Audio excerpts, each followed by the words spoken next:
We discovered that we could do more of what we are good at if we took the chance and spent and invested on people who could do what they were good at. I sucked at like keywords, SEO, blog, like web design. Like I can't do that. Get out of our head. Yeah. Like this is wow. Yeah. That's fascinating. And just the psychic weight of it was like, and the stress of it and it changes all the time, right? Like how you upload a video and how it gets monetized, like that changes all the time. And if I'm always doing that, I can't think of this silly script about wearing a green, painting my face green in Peloton.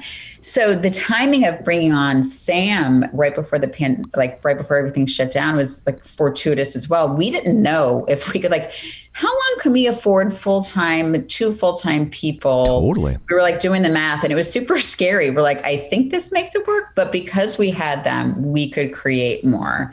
So it was, we needed help. We kind of took the leap and it has so far, knock on wood, really worked out. It's more than just your output, more than a bike. When you hear your shout out, you know it's all right. Put on your magic pants and let's go.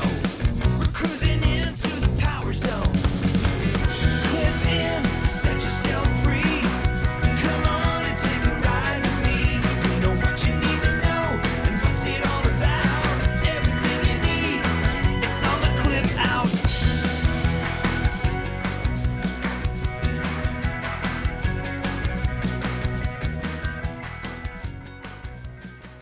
Welcome to the Clip Out Podcast, episode 197. This is Crystal O'Keefe. And this is Tom O'Keefe. Hi. Hi. How's it going? Good. And you? Okay. I feel like I haven't seen you in ages. I know. You've been working so much. They've been working you like 10 and 12-hour days on the weekends, and it's been very, very busy in your world. Yeah. 60 hours plus 2 podcasts equals one very stressed out Crystal. Yes. That's what I found out. I found that out as well. Yeah. Well, you found out that makes a crabby Crystal. I would not say that. But you were thinking when you're in earshot. So this week, very excited. Our guest of the week is Kim Holderness. I am so excited. Yeah, that's really cool. Yeah, the 5 stages of Peloton. The 5 stages of Peloton. So if you haven't seen the viral video. And just to be clear, there's like 4 or there's more than one video that they have that's about Peloton or that mentions Peloton. Totally. But yeah, definitely, if you haven't seen it, do your homework, check it out because it's humorous. Yeah, especially a few weeks ago, like this was everywhere. Like it was like on the OPP nonstop. The people were sharing in the group nonstop. And I think in an hour, I counted it was posted 25 times in the OPP. Yeah, so everybody was kind of going crazy for it. And if you've never... if you don't recognize the name Holderness family, as soon as you see them, you've almost certainly seen one of their videos over the year. They have just racked up so many tens, if not hundreds of millions of views on YouTube. So they're very recognizable, even if you don't necessarily know their name. So, yes, definitely. She was great to talk to. Absolutely. So that is what you have to look forward to on the interview end of things. What, pray tell, do we have to look forward to on the topic end of things? Oh, geez. Articles, Arzon Has Her Baby. There's going to be a Dr. Jenn segment because we're going to talk about you, part 2. And then a whole bunch of different Peloton articles. I know I already said that. We have a Peloton Closet segment. We have competitor news segments and then some new features coming. So things like that to talk about. Awesome. Well, before we get to all that, shameless plugs, don't forget we're available on Apple Podcasts, Spotify, Google Podcasts, iHeart, wherever you find your podcasts, you can find us. While you're there, be sure and subscribe first off, so you never miss an episode. So you'll know right when it comes out. It'll just be boom in your phone like magic.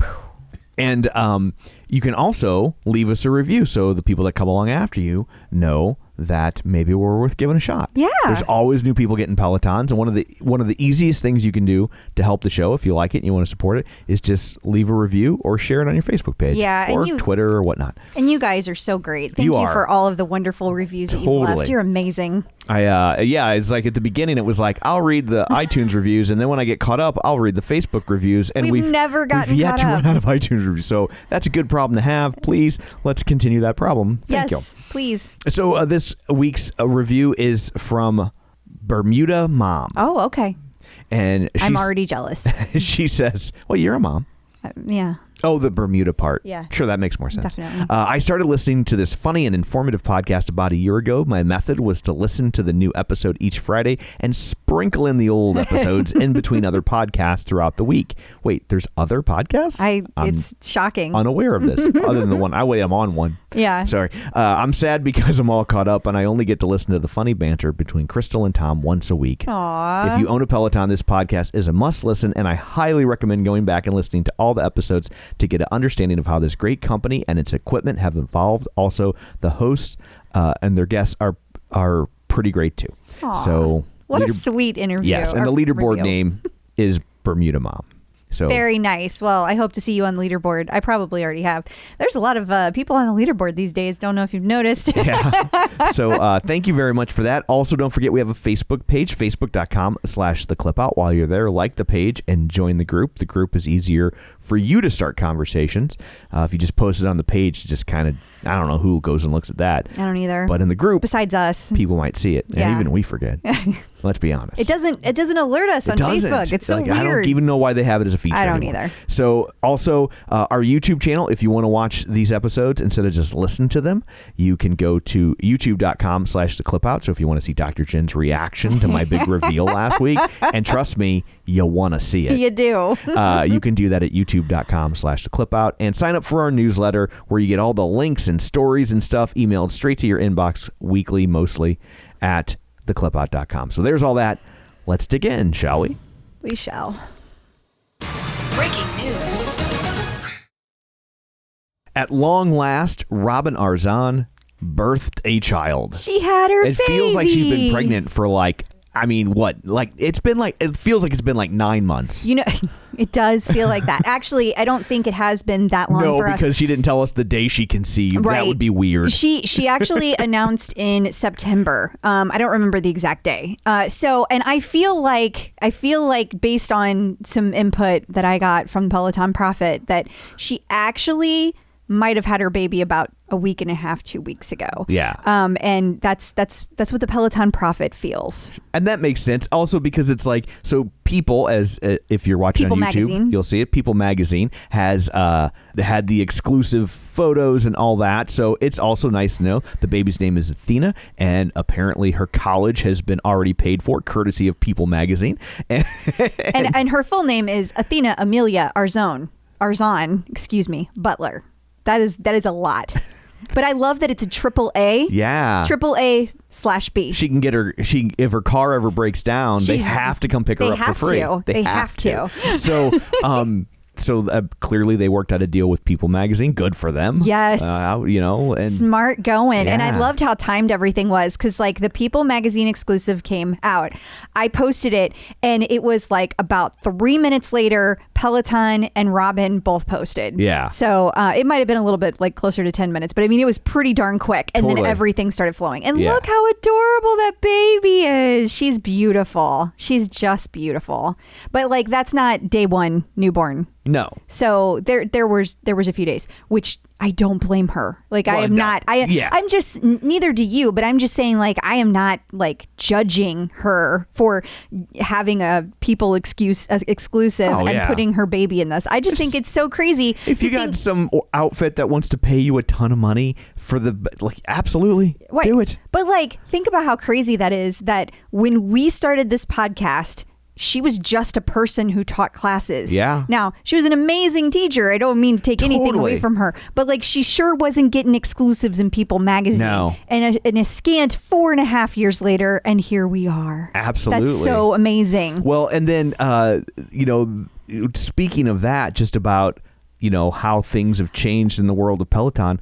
Let's take a quick gander at all the people on Instagram. This is mind-boggling, y'all. Who decided to chime in. First of all, I have no idea how many people have liked this now, but kid you not, 10 minutes after this post was done, it was 25,000 likes. That's crazy. 25,000. Yeah. That's insane. Okay, I'll let you continue. So we have some screen grabs of just people on Instagram who you might recognize that wished the Arzons and the Butlers. Right? And then we Arzon Butlers. Arzon Butlers. There we go. congratulations. Yes. So I actually don't know who I should be noticing on this one. I can't remember. I feel like I should know that. It doesn't scroll down, does it? No, I don't. No, but I have other. Yeah, some of this is like. Yeah, I feel like Badass Boz is probably someone important. Oh, I have no idea. But they're like no all blue check marks. You know. Yeah. They're all people that they all have been verified on Instagram. It's insane. Yeah. So then let's see over here. Here's Mandy Moore. Mandy Moore. I mean, can you even believe that? Yeah. That's crazy. Here's Snooki. Snooki. And then Rich Roll. She's been on Rich Roll's podcast several times. I Okay. noticed that name too. Go ahead. And then Christy Turlington. it's just crazy. Shape Magazine. Questlove. I just get a big kick out of this. Venus Williams. Reese Witherspoon. Oh my God. Al Roker. Yeah. It's like a who's who of people over on Robin's baby congratulations. It really is. It's funny. It is. It's really funny and neat to see. So congratulations to the new mom and the new dad and the new person who's entered the world. We are super happy for them. So joining us today via the magic of ZoomTube is the one and only John Mills. Hey, John, how's it going? Doing great, doing wonderful. I got power now. It's all good. Yeah, they took the power out at your house. Yeah, that's crazy. That's- 5 Yeah, hours. it's supposed to be down for an hour and then was down for 5 hours. Then it started getting cold. So, like, did you not have to do work today? Did you get out of that? Like, I'm just trying to look for an upside. Tried to act like, oh, this power thing, I don't know if I can work, but they didn't fall for it. Everybody was like, just call us and you can do WebEx on your phone. And nobody fell for it. Oh, man. So I had to work.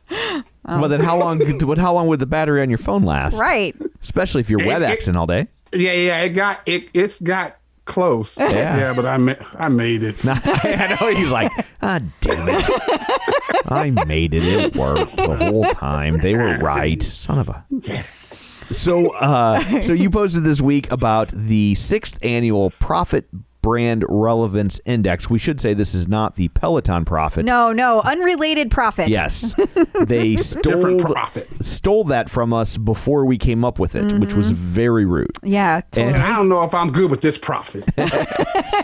But they do a ranking of the most relevant brands based on consumer feedback, and coming in at number 1 was Apple, but coming in at number 2 was Peloton. Obviously, I don't think there's much suspense there given the subject matter of this podcast. Right. Yeah. I mean, that's a pretty big deal, right? It is. Yeah, that was awesome. I was surprised. I thought that was great, right up there with Apple. I was just a little confused that number 3 was KitchenAid. Okay, but I'm just and I get that. I feel your frustration, but like, can you imagine if it was Echelon? I'm just saying. Oh, yeah, you're right. No. Then I'd have been really So, like, here's where I get confused by KitchenAid on this list. First off, like, I get Apple and Peloton. Like, even though I'm not an Apple guy, people have deep passion for Apple. Get it? People have deep passion for Peloton. But zero passion for KitchenAid. Like, I'm like, who gives a shit? Like, it's just they make like the cheap toasters, right? You know what I mean? Who's out there like washing dishes just singing? Like, I don't know who's excited about the KitchenAid. I don't know. Like, this spatula is amazing, awesome. Like, no, I mean, and also just before we get any hate mail, we're not bagging on KitchenAid. No, it's just like it's not like exciting. You buy a spatula and never think about it again. Here's the metric on how you judge the spatula. Did it spatule? Right? My food has been efficiently spatuled, and that's the last you think of it. You're not like, I don't know, about this KitchenAid spatula is so much better than I can't even think of another company that would make a spatula. Like, I got nothing. I don't get, well, you know, like you said, I'm not bashing on KitchenAid. I love my dishwasher. I'm just saying Amazon was 10. Yeah. And every day I'm getting like 2-3 packages from Amazon. And I'm just assuming I will say maybe up there with KitchenAid. No, I understand this one. Okay. Now, I have 2 theories on Amazon. We'll hear yours first. Okay. Well, my theory is that Amazon gets a lot of hate because of how they treat their employees. It would be like if Peloton, who's amazing, also treated their employees like crap, we would all not feel amazing about Peloton. So I think Amazon gets a lot of points taken off for that. Yeah, I think there are a lot of people that don't like that. I think there are a lot of people that have probably had a package show up late or get lost, and then they get stuck in the phone tree and they're mad at it and they're like, and then I also think there's a political element because Trump and Bezos don't get along. So there's probably some people that are like, they don't think what I think, and so I don't like packages coming to my house. Yeah. So I think those are good points. Good points. Okay, I'll go with the dishwasher and the spatula. KitchenAid. The KitchenAid. Yeah. Okay. Now Costco, I get, because Costco we have a passion for. I have a passion for Costco. Yes, I have spoken many times about my love for Costco. Didn't you write a blog post about it a million years ago? I think I did. I talked about how I talk about Costco the way other people talk about Jesus. I'm like, do you have a personal relationship with Costco? I do. Have you heard the good news? Instead of communion, you broke John. Instead of communion, there's $1.25 hot dogs. They got rid of the Costco that was around me, so now I'd have to drive a distance to get to one. But I was a member for a long time as well, and I was there often. Yeah. See? And every time I went, I was buying something I didn't go for. Right? Oh, I know. You can't not. I mean, you walk in and they've got it in bulk. I mean, what are you going to do? Right. It's amazing. Right. Good prices. Right. I mean, you could buy a tub of butter like this big at Walmart, right? Or Schnucks or whatever your local grocery store chain. And it's like $7 for this little thing. Right. Or you can buy a tub this big for also $7. Right. Like, it's a no-brainer. Right. I don't care if I don't need that much butter. It's just a better deal. What does that matter? Right. That's right. What does that matter? I still came out ahead. Did I mention $1.25 hot dogs? I know. Wow, we went down a rabbit hole. We did. Well, and congrats to Peloton. Yes, and at the bottom of that rabbit hole, $1.25 hot dogs that have been nibbled on by a bunny. Oh, I love bunnies. I know you do. So speaking of buying in bulk, Peloton bought some square footage in bulk. They did. Oh, yeah. In Middleborough, Massachusetts. It's another last mile distribution center. Yeah, somebody said this is number 3 for Massachusetts, and they also theorized, and I have no idea if there's any truth to this or not, that maybe one of those will be replaced by this new one, because maybe Peloton's outgrowing it, so maybe that one's going away and they have this new one. I have no idea if that's accurate. Yeah, I'm not clear on that either. I just the fact that they announced it and then they talked about the square footage and the fact that it can be expanded. There's room to expand it so it can get larger, and who it can serve because of where it's located. I thought was pretty exciting. So the numbers are going down too, right? I was out there again looking. We've got that screenshot too. Got that screenshot. There you are. Oh, snap. Coming down. Coming down. So it was like 6 to 10 on the regular bike still, and now we're at 4 to 9 weeks on the delivery. It is interesting that because I posted that, and then it was like 2 seconds later you went to go look and it was already down. And could it really have been a correlation that quickly? Like, could they have already had it in progress, Yeah, I'm sure it was in progress. But I'm still on there with the refresh. I'm checking all the time. No matter what anybody says, you were the first one in the community to be watching that. So I just, I'm just giving you props for that. Absolutely. Because you've been helping us with that number for a long time. So what's the number we're waiting on? What did it used to sit at? What was the normal number? You used to be able to get a bike in 3 weeks. Yeah, that's what I'm waiting on, like the 2 to 4, 3 to 5 week range. I think we're back to normal. Okay. Yeah, and I feel like, I don't know. I kind of feel like it might be a little bit longer on that Bike Plus. Oh, yeah. Yeah. Oh, yeah. I thought early on, I was hearing that people were going in and they were hitting the bike first. Like they were, because the bike, I guess because at the time the bike delivery times were lower. But now you look at Bike Plus is now, everybody's going after that. I know, right? And so I think that it's a couple of things. I think some time has passed and people are like a little more comfortable with the Bike Plus, and you have new people that had been putting off the purchase of a bike, and now they had time to kind of observe and see what's going on, and now they're like, okay, I think I'm going to go with the Bike Plus. Yeah, like I think for the price difference, I mean, obviously everybody has different thresholds for what they can afford, and that's fine. But I think for most people, you're kind of in for a dime, in for a dollar. Like if you've already if you've already been like, I can drop 1,800, you're like, well, I guess I'll spend another $6 and just get the top of the line, the top of the line with the swivel and all the stuff, and then that way I've got all the stuff and I'm done. Well, I think another big factor, and I don't know how many people think like this or not, but having already been through one, swap of a monitor, to me, I'd rather have the most recent bike because if nothing else, the next, who knows when the next generation is going to be out for the original bike. And now, if you were a generation 2 and you passed out on, you passed on the Bike Plus. Yeah. And now you got to pay for it out of pocket. Yeah, that's a good point. That's a good point because I'm with there's been 3 or 4 generations of the monitor now. So yeah, if you're thinking that right up front, or if you know about that experience, you probably would just start with Bike Plus. Yeah. So good point. But good to see those delivery times coming down. Yeah, we're headed the right direction. Absolutely.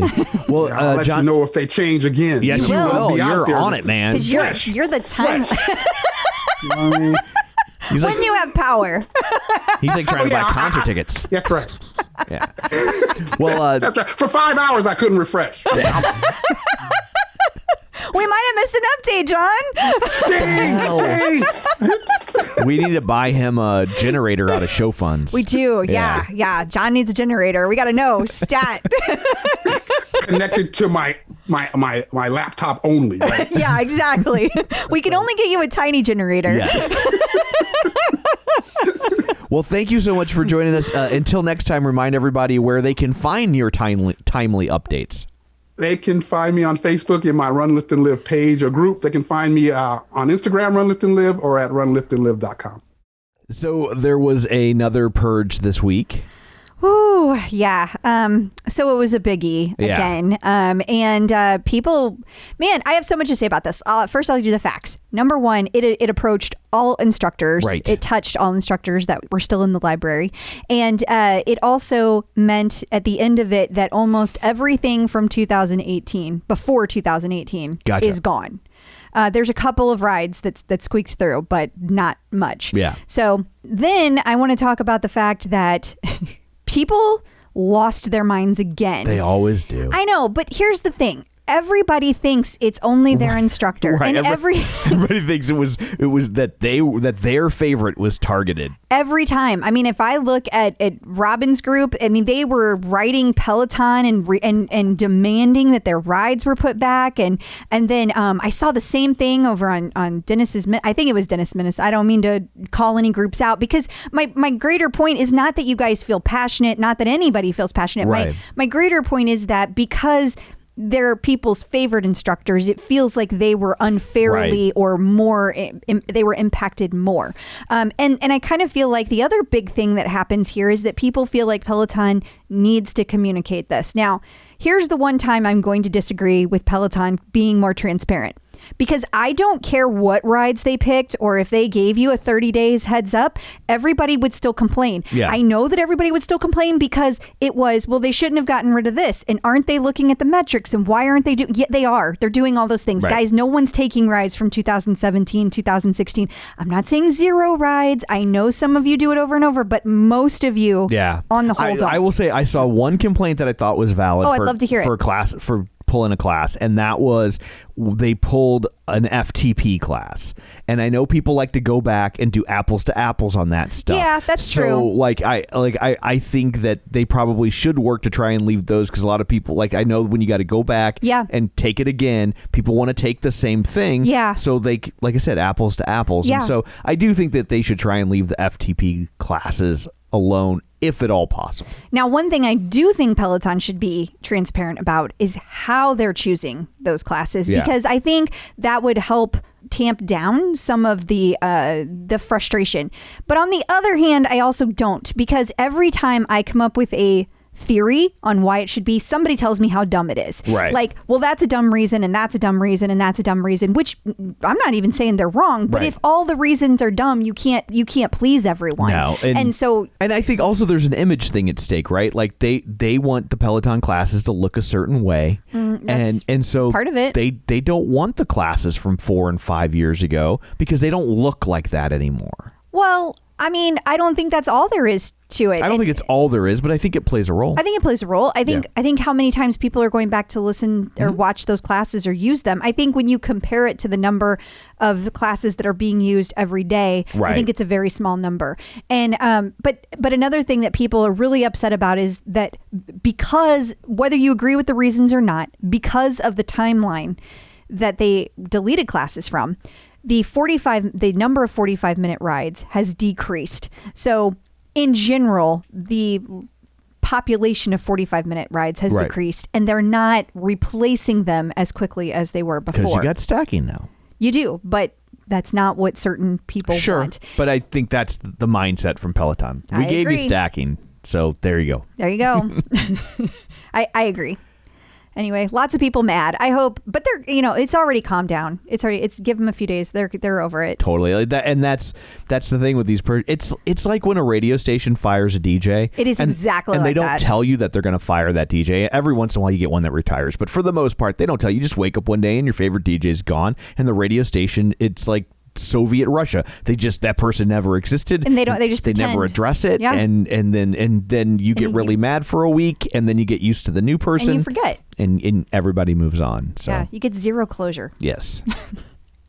So there was an update to the Android app this week. Yeah, and just to be clear, as far as I can check right now. I don't think it's on there yet. Oh, you can check because you have an iPhone now. I have an iPhone. But so as of when we were creating our run of show list, this update was not available on the iPhone, but it was available on Android. Still not there. And it's also on the bike and on the tread. Okay. So, but I think they're rolling it out slowly. I don't know if it's on everybody's bike and tread because somebody that I talked to told me it's been on their bike and tread for 3 weeks. And I don't know when it popped up on mine because as helpful as it is, I haven't been using it. We haven't actually said what it is. Oh, sorry.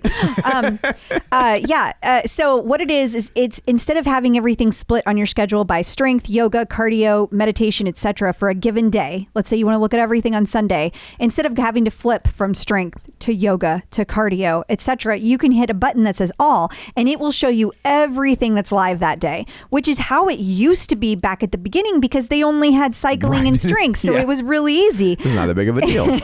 And I miss that. So I'm really glad to see this coming back. And I feel like this is another way to kind of think of like scheduling changes are coming. Mm-hmm. All of these things they've been beta testing and playing around with. I think there's going to be this big reveal where everything comes together like, I don't know, a transformer or something. They are more than meets the eye. Yeah. Also, I heard, and I haven't seen it. I saw pictures of it, but one of the same friend who sent me this and said that it was like on her bike and tread for like 3 weeks. She also told me that they're completely changing the schedule. So when you look at the schedule, it's more like the old version of the schedule used to be, where you click on it and it's not this like this big graphic of the class anymore. It's like a scrolling page of all the different classes you can take. And at least from her experience, it was more difficult to find like where you actually click start to start the class. Gotcha. Haven't seen it on my bike yet, so I don't know. Getting the psychological edge with Dr. Jenn. So people might remember last week my big reveal. Yeah. That I've been. People were legit shocked. Tom. They were legit shocked. I mean, it's kind of intimidating and flattering that like it's the fastest downloaded episode in the history of the show. I know, it cracked me up. It's been crazy town. So thank you for that. Yes. We're always happy when people download.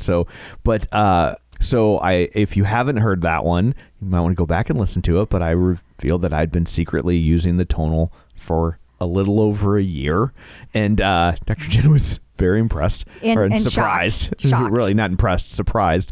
But and so this is the continuation of that conversation because it was pretty lengthy. So we didn't want to just turn it into the whole episode. So and this one we were starting to segue into like. Dr. Jenn starts off by talking to you about cardio. Right. And then we also get into your eating stuff at the end. So, right. So it's I believe, interesting. I believe last week it kind of left off where I said that I wanted to punch cardio in the dick. Yeah. So here you go. And when you're ready to start cardio, you let me know and I'll help you. I don't know that I'll ever be ready for that. I hate it. Yeah. No, look, I get it. And you probably seen me post about it and heard me talk about it, but like, I am not a runner, or at least I used to say that about myself. I hated running. I didn't understand running. And now I'm a runner. Yeah. And like that's been an identity shift for me as well. And it's been, but it's been a positive, and it's also been something that has made me feel like I can overcome something and work through things that are really difficult. And that has really been a boost for me in terms of kind of my own self-concept when it comes to health and fitness. Well, Crystal had an interesting theory on my hatred of cardio. Tell me. I think he feels like he's having a panic attack, because he was saying that like he doesn't like how flustered he feels. And so I think because he's not used to his heart rate going up, I think that it feels like a panic attack every time he does it. That makes a lot of sense. Yeah. And look, what I would recommend for you, even though you are not asking for my help, I'm giving it anyway, is that what I would do is I would start with a 5-minute warm-up ride on the bike. Because you can be sitting down, which I think is already always the best form of exercise. I prefer lying down. That's my personal favorite. Like Maddie has a couple of abs, and so does Olivia, where they're like, the whole thing is going to be on your back. I'm like, yes. But I would recommend just a 5-minute warm up, and to not let your heart rate get too high where it makes you feel anxious, and to keep the tension low so you're not pushing too hard, just to get you in the groove. I think that's like the perfect starting point for you. Just 5 minutes. Well, I think I don't know about the bike. Yeah. I think he's thinking more of the tread. Yeah. I don't in which know case either. I do a 5-minute walk, like just keep it low key and small. So is that a normal thing? Do other people have that same reaction to cardio? I've never heard of that. It's anytime your heart rate goes up and you don't expect it to go up, it feels like a panicky feeling. It's just, I never really became aware of it until I started working out on Peloton, because some of the instructors mentioned it, and it helps so much with breathing when you're aware of it. Because you can, okay, I need to breathe through that instead. Because like your first reaction is, I can't, I'm going too fast. I got to slow down. And like, it's kind of this panicky feeling. Yeah. And I never realized that's what I was feeling. Yeah. The first time I ever took a spin class, it was 100 years ago. It was at a gym called Sports Club LA. And by coincidence, the person on the bike next to me was Robert Shapiro, the attorney. Okay. and at the time, look, I was in my 20s, and he seemed like he was, 100 years old. He was probably my age now. But I remember I was on the bike and I didn't know how to clip in. I didn't know what to do. And he was like advising me, and he was so sweet. He was helping me out, and we're doing the class, and he is pedaling and he is kicking my ass. And like, I can't, and I literally felt like it was the closest thing I had ever come to having a heart attack without actually dying. Like, I just felt like, oh my God, my heart's going to pound out of my chest. Like it was so intense and so overwhelming, but I kept looking at him and going like, this guy's like, like 70 years old and I'm 20, and he's still going. I got to keep going. But I get what you're saying. And I think that the key is to start keeping your heart rate lower. And I also think, like, I know for me, and my endurance was never great when I started, but now I've been running consistently for probably about a year and a half. Like, I done like running a couple days a week, but now I'm doing it quite a bit. I feel like I have a different set of lungs than when I got my Peloton originally. Like, I really, like, even when I'm not exercising, my lungs, is hard to describe. And Crystal, maybe you have this experience too, but I feel like I just have healthier, different lungs with a better capacity just in my day-to-day life. And I think that once you get enough time under your belt, you'll start to feel a difference, and you'll also start to become more comfortable with that speedy heart feeling that tends to happen when you're doing your cardio. Yeah. And it also might make you feel better to, do a heart scan, get an EKG, just so that you're healthy and that you can do this. Never a bad thing. That's true. Yeah. Yeah. Checkups are always good. That sweat is gross and I hate it on me. I understand. Totally get it. And then you shower and it's fine. Yeah. I'm so happy. I'm so happy because I worry about you, Tom. Like, I've been very worried about you.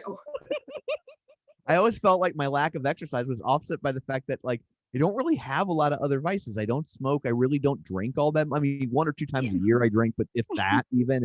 And so it's like, I don't have, I'm not piling on to the lack of exercise. So that should count for something, right? And he has good reports when he goes to the doctor. I have to give him that. Yeah. But she's always mystified. But I do worry too. Yeah. I'm just, what is keeping you alive? You don't eat fruits and vegetables. Yes, I worry. How can you not eat fruits and vegetables? They're so good. They're gross. It's a texture thing. I swear to God, I like gag. What was the name of that? Okay, so you need that like sneaky chef book, like, you know, the one where like Jerry Seinfeld's wife wrote one where you like sneak the vegetables into other foods. Yeah. My throat it's like the Princess and the Pea. Like, I will find it. If we get a pizza and I'm like, Italian sausage, that's what I want on my pizza. And yes, that's real. And that's all. And and if like a stray like shred of a black olive like just happens to find its way, like, there's no sneaking it past me. Like, I will know and I will gag. It's instantaneous. Yeah. Oh my God. It's crazy. In fact, somebody sent him an article about ARFID, and like, we read it, and I'm starting to think that he has it, because it's like this really, what is that? It's they called it in the article, they called it a type of eating disorder where your body rejects food, and they think that it could be based on either neurological or emotional issues, and that it is, they considered it a type of eating disorder. And I had heard of ARFID before, but I have never heard of it referred to as an eating disorder. That was new information to me. But I think that Tom has it, because I've never heard anybody describe it the way he does. And it is a very similar description of when they see it or smell it or taste it, it's just instant gag. And that's what he does. And there's no rhyme or reason to what makes you gag. Like the person in this article talks about how there's like it's not as, like, a lot of people, when you tell them, they think that they have like, oh yeah, I can't stand celery. And it's like, no, it's not as simple as like, there's a food you don't like. It's, the article described it as, instead, each person has safe foods that they can eat, and as they go through life, it tends to like narrow. There's less and less safe foods, unless they make a concentrated effort to have a larger variety of safe foods. Is there like a therapeutic approach to this, like with a dietitian or something? So here's a line from the article. The author, I think it was a woman, she's saying, other safe foods for me are idiosyncratic. For example, chicken breast is safe food for me, but wings, legs, and thighs are not. Yellow and orange peppers are safe, but not red.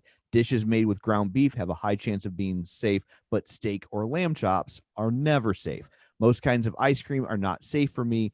Only plain vanilla is always safe, and only if it's rock hard. Broccoli and onions are safe, but mushrooms, asparagus, beets, tomatoes, olives, and turnips all invoke a tightening of the throat. And like, do you have any safe fruits or vegetables? No, there's not. I've never been able to find one. Not even in pie. Like, he doesn't only hate apples, he hates apple pie. Like, it's well, like, I understand that. I don't like apple pie, but so I feel you on that. Yeah. And what about like a popsicle that has like a mango popsicle? Yeah, no. So like the fake flavors are okay. So like I could never choke down a pineapple, but I could eat a Dole Whip at Disney World.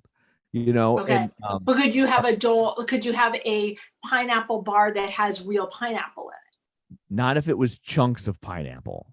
Like, okay, but if it was pureed, it might be okay. If it was pure, I might be able to do that. I didn't even know that was a thing. So yeah. But I might be able to do that as long as it felt like a popsicle. Yeah. And it didn't have like a seed or something in it. Okay. Yeah, no, that's really interesting. But yeah, and this person talks about like the misery of going to dinner parties, and I'm just like, oh my God, this is so me. Like, wow. Yeah. People ask like, what do you want to eat? And Tom's like, just whatever, just make anything. And then he just won't eat. He just won't eat while he's there. Yeah. I've been to dinner parties where people comment uncomfortably on what I'm eating or not eating. And I've been to meals where the only safe foods for me were quite literally bread and water. I've done that. I've been to so many like conferences for work where I sit there and just kind of cut up the salmon and slide it around the plate. I eat the dinner roll. I drink the water because I don't like tea. And then I'm out the door. I've gone to fancy restaurants where on the way home we had to stop for food. Yeah, like that's normal at our house. Yeah, but it sounds like it's something that really kind of imprisons you, and that it's worth kind of seeking, like finding out who the best specialist is on this and trying to work on this, because it's hurting your life. Yeah, I would love to, like, when people like go to fancy restaurants and they eat the pretty food, and I'm just like, oh, that'd be great, but I'll get a burger. I mean, I love burgers. Like, don't be mad at me, burgers. I still love you. But but it would be nice to eat other things. But like I can't, like foodies. I'm jealous of the foodies. I wish I could enjoy that stuff. Yeah. Like, but this is really inhibiting your life. It's got to be addressed. I mean, I feel like they should pass a law, like every restaurant should have a burger for people like this. Like just a burger. The worst. When there's a burger on a menu and they bring it out on like some fancy French roll with onions on, and I'm just like, I'm at a fancy restaurant. If I order the burger at a fancy restaurant, it's because I don't want the fancy food. Nobody came to Chef Lift Fancy Pants to buy the burger. So if I'm buying the burger, it's because I didn't want to be here. So just bring me a goddamn normal burger. Like, don't make it weird. Yeah. So we can go to like one restaurant. That's pretty much it. Every Mexican restaurant should be legally required to have chicken tenders on the menu. Yeah. We would go to Mexican restaurants all the time if I could just order chicken tenders. Yeah. Well, look, I hope you're able to find someone that can help you with it, just at the very least for your health, but also for your social life and for your well-being. And it's just, I think anytime you have something that imprisons you like this, it's important to be able to find a way out. I think that's true. Totally. We'll see if we can find a specialist locally. I don't think Missouri's going to have one. I don't either. Now everyone's doing telemedicine, so it doesn't matter where they are. That's true. Very good point. Yeah. Good point. Yeah. In Missouri, they'd be like, eat your meat and potatoes and shut up. Yeah. They'd be like, meat and potatoes. I don't see a problem with this. Yeah.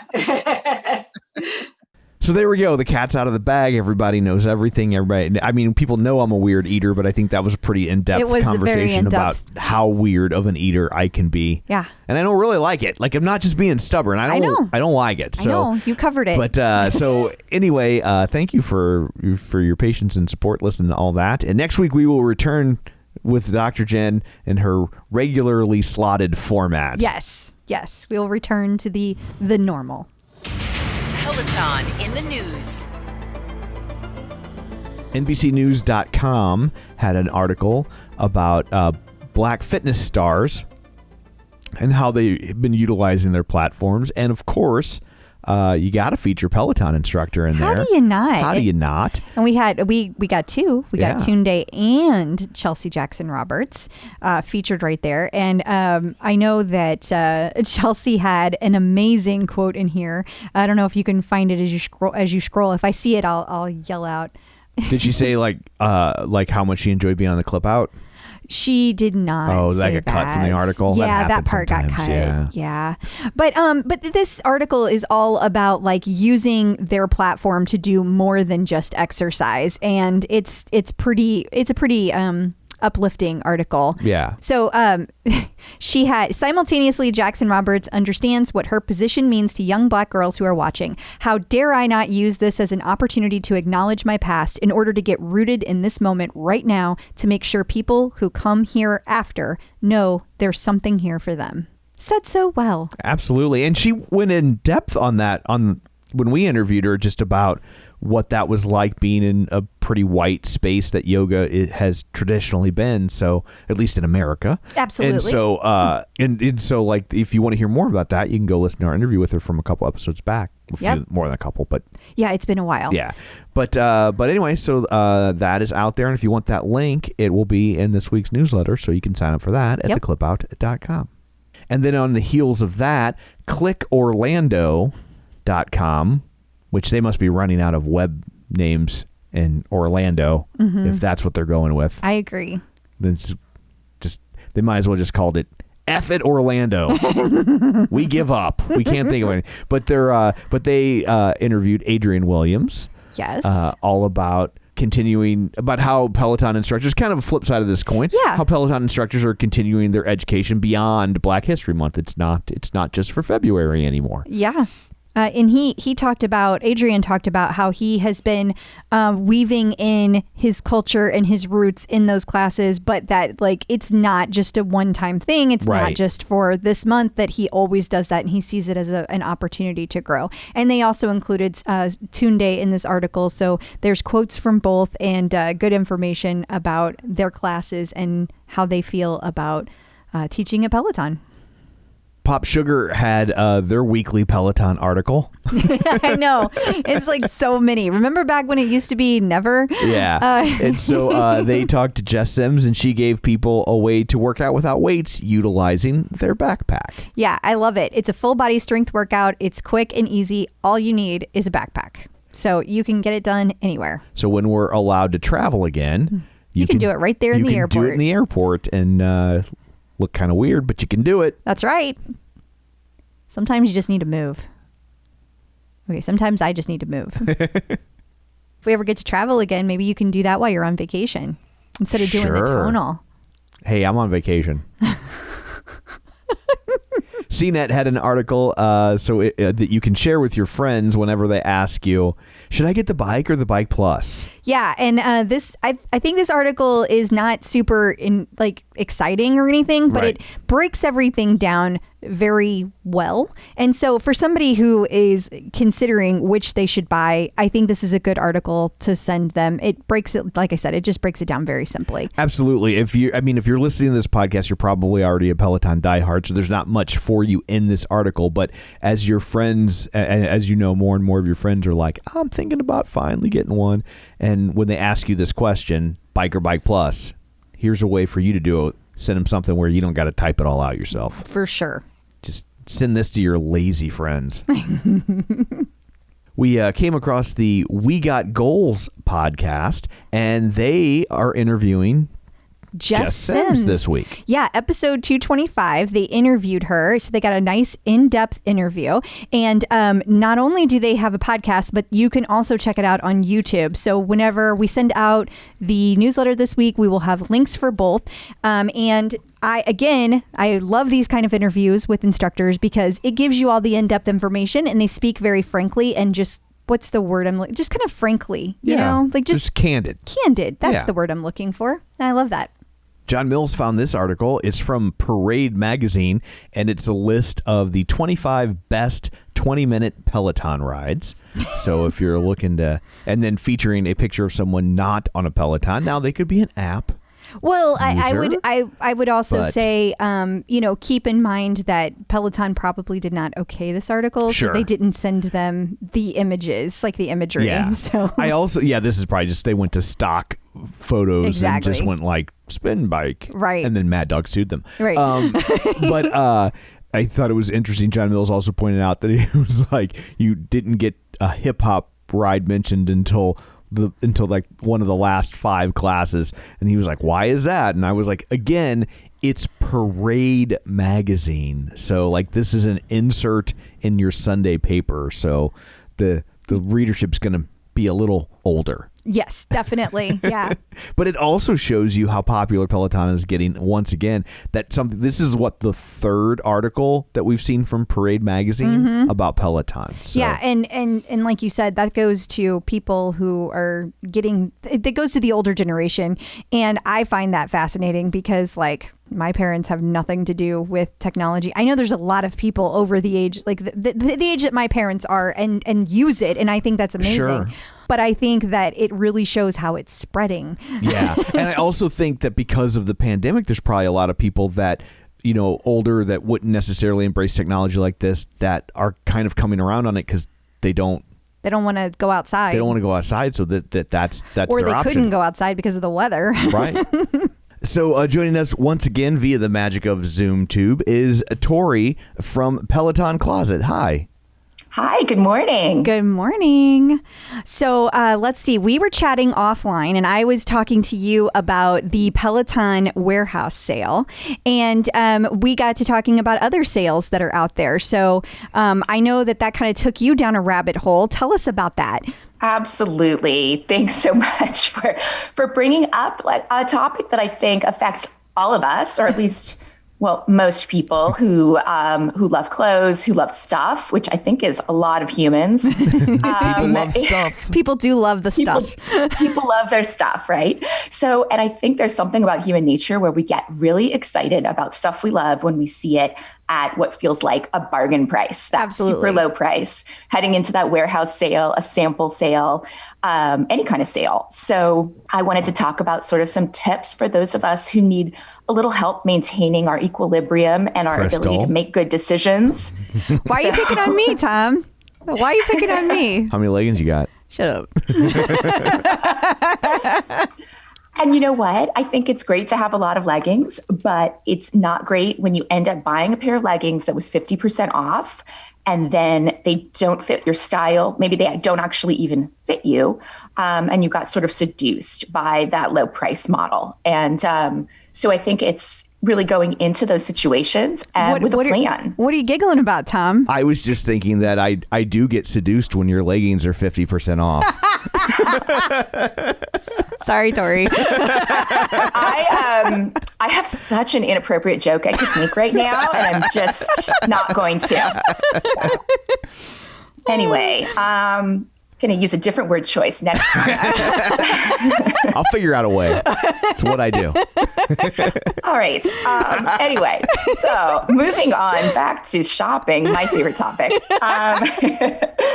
Let's talk about how to prep for that warehouse sale, that sample sale, or any kind of sale of your favorite brand. First of all, I think we all learned in elementary school that failing to plan is planning to fail. So again, for someone who loves shopping as much as I do and loves a good price, a good deal as much as I do, you really have to get in there and prep. So normally, if I'm going to a sample sale, I will do some research on the brand and I'll make sure, especially when you get into a scenario where you can't return, I'll make sure I know the brand, I know how it fits me. So because a lot of times in a warehouse sale or a sample sale or any kind of sale, things aren't returnable. So you are stuck with that item. And I would always say, do your research, try on, know the fit, know what a small, a medium, a large is, or whatever their sizing is, so you don't end up with something that is not wearable once it arrives in your home or once you bring it home and try it on. That's a good tip. Yeah. And then the second thing is, for me, it's really assessing what you already own and looking to say, I wear these black leggings 3 times a week. So yeah, buying a second pair might make sense. Or I have these green shorts and nothing matches with them. So a top, a t-shirt, a sweatshirt, that totally makes sense.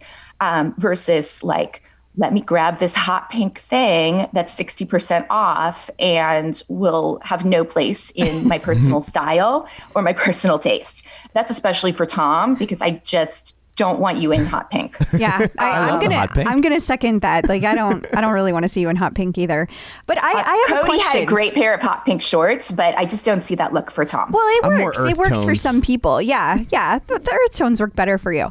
But I have a question about that. Now, when I assess my wardrobe, here's how this goes, Tori. Okay, I definitely am overwhelmed by this. I give up. I'm going to buy what I like. And that's where it stops. Are there tips for assessing? Because it all is very overwhelming in there. Yeah, it gets really crazy. I think that for me, I know what my style is, and I know that I don't wear like super wild stuff, even though I look at Peloton instructors and I look at, other people around and I'm like, that looks amazing on you, but I'm not that person.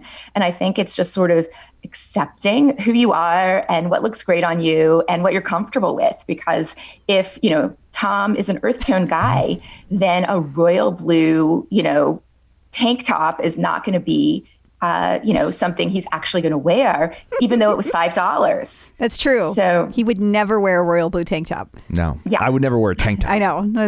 Or a tee. Let's just say a t-shirt. Okay. I will wear a t-shirt. Okay. But it needs to have something nerdy on it. Yeah. Well, that's cool. But I also think, to some extent, shopping is like dieting. You kind of need to create a budget for yourself. And when you walk into one of those situations, just like you might be thinking, I'm going to spend X dollars. Just like if you're trying to, be on a diet, you're like, okay, I'm not eating chocolate today. It might be that same kind of exercising a little self-control and setting some plan for yourself. Like, I have $50 to spend.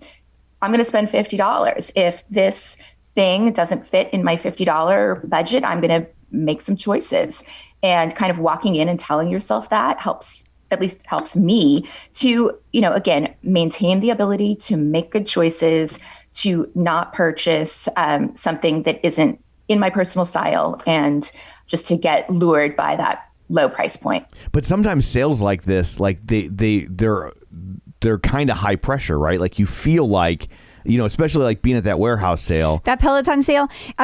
It was like one of those bridal things that you see on the news every year. Where there's just like clothes flying everywhere. Oh, right. It was like the Bugs Bunny cartoon. I got a medium over here, and you're like scrambling. Right. Oh my gosh, and everyone's throwing everything into their bag because God forbid they don't grab that thing right now. When there's a Peloton bra for $5, I honestly don't even care what size it is. I have to buy it because somebody I know needs that. I ended up with 3 Peloton bras that way. But before you get concerned, none of them were hot pink. Okay.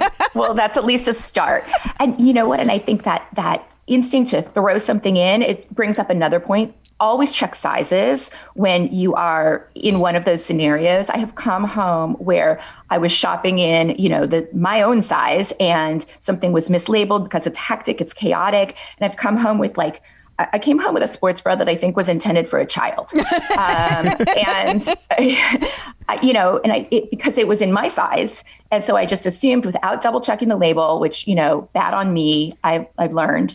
And so checking to make sure when you're in that frenzy that things are actually labeled appropriately and in the right section, because it does get hectic. And, I see all the people who are working those sales frantically trying to resort merchandise, but always double check. Rookie mistake to come home with the thing that you just believed was size medium because it was in the medium section. That's not how it works at a sample sale or a warehouse sale. Very good advice. Very good advice. So those are some of my main tips. And then I guess, the best one of all is you save 100% when you don't buy it in the first place, if it's not something that you actually love and need.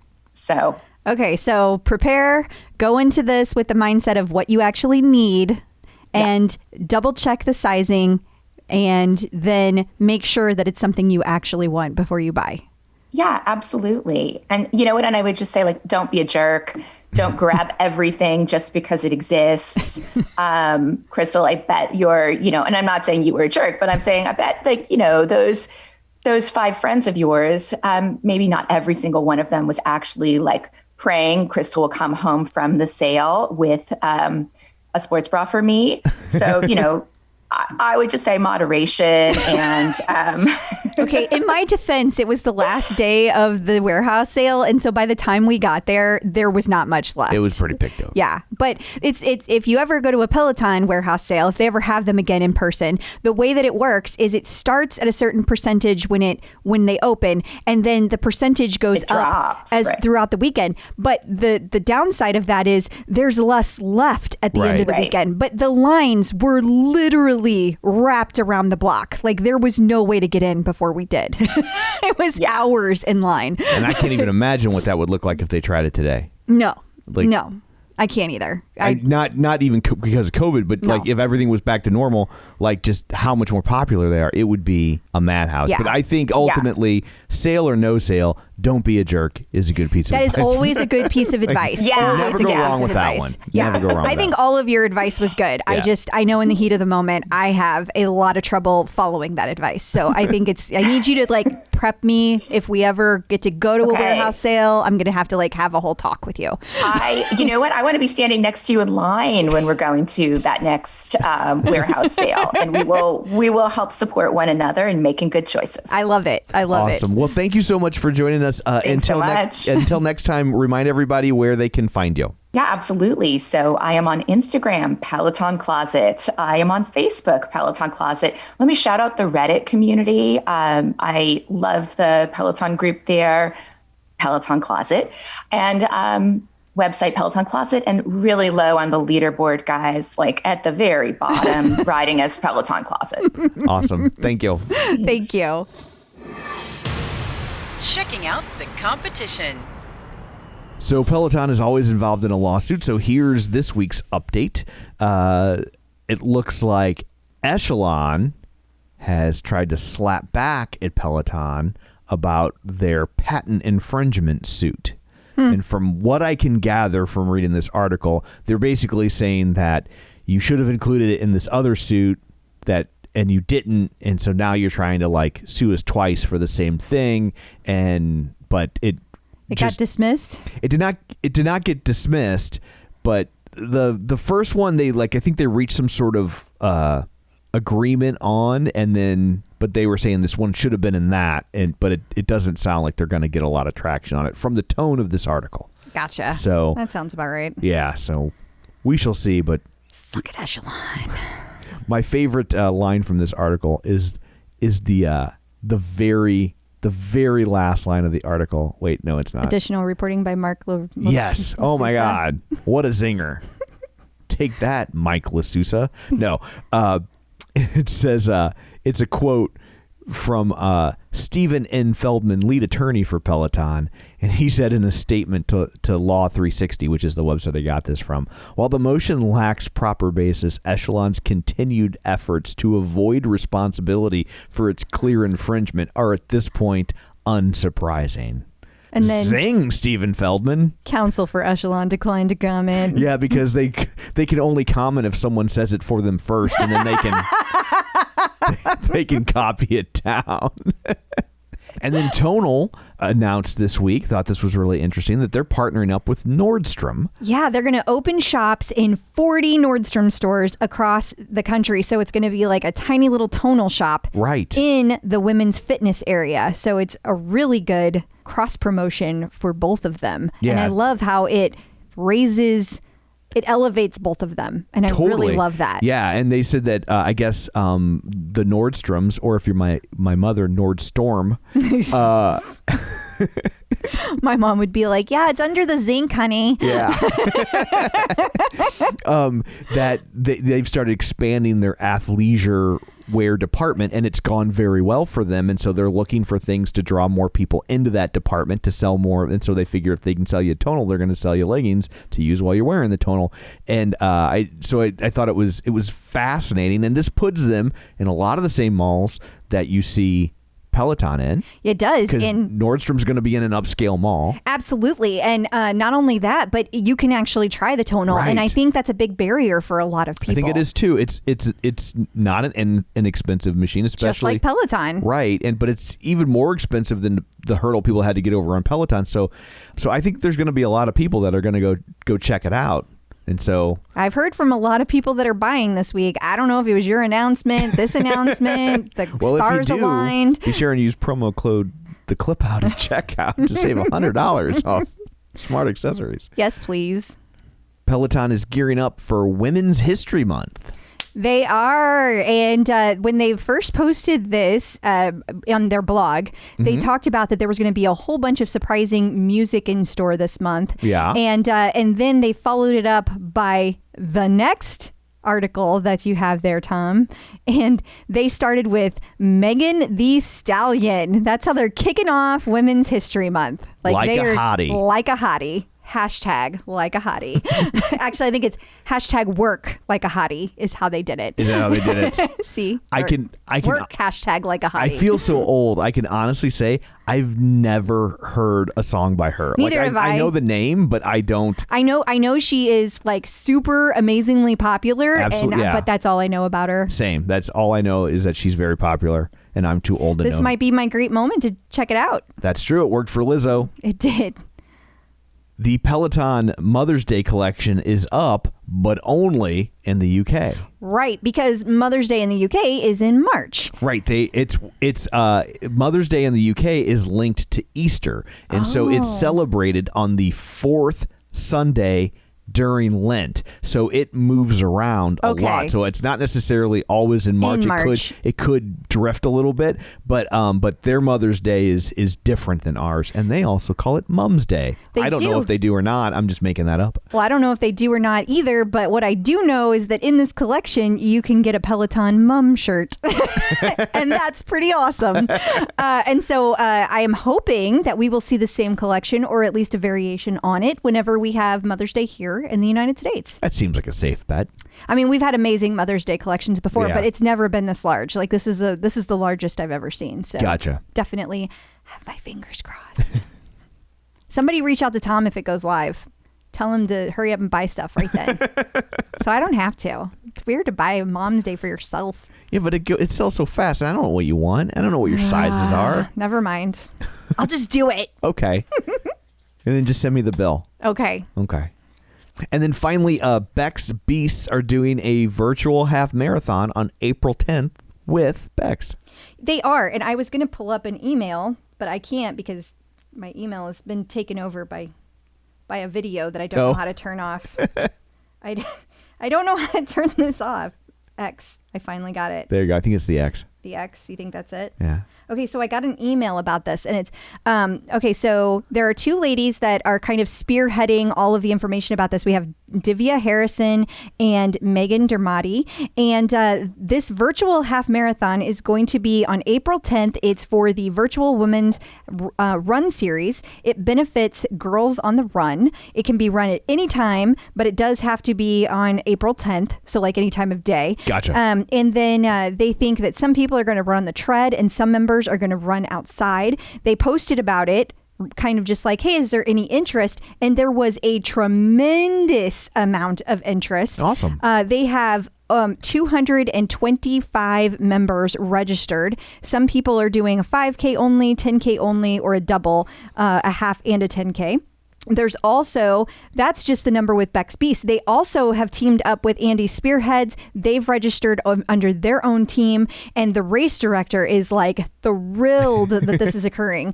And they even have like gotten Etsy. They've gone on Etsy. They have like T-shirts made. Like this is going to be a huge event. Awesome. And Beck's has promised to do something special on that day. They don't know what it is. It's going to be a surprise, and they have a big birthday surprise for Beck's as well. So very exciting. Hopefully she doesn't listen. We just ruined it. Well, that's why I said a big surprise for her. I didn't say what the surprise was. I feel it's pretty safe that she's probably not listening. You never know. You never know. I didn't want to ruin it. Yeah. But congrats to Beck's Beasts. We're cheering you guys on and hope everything goes well. Checking in with the Peloton community.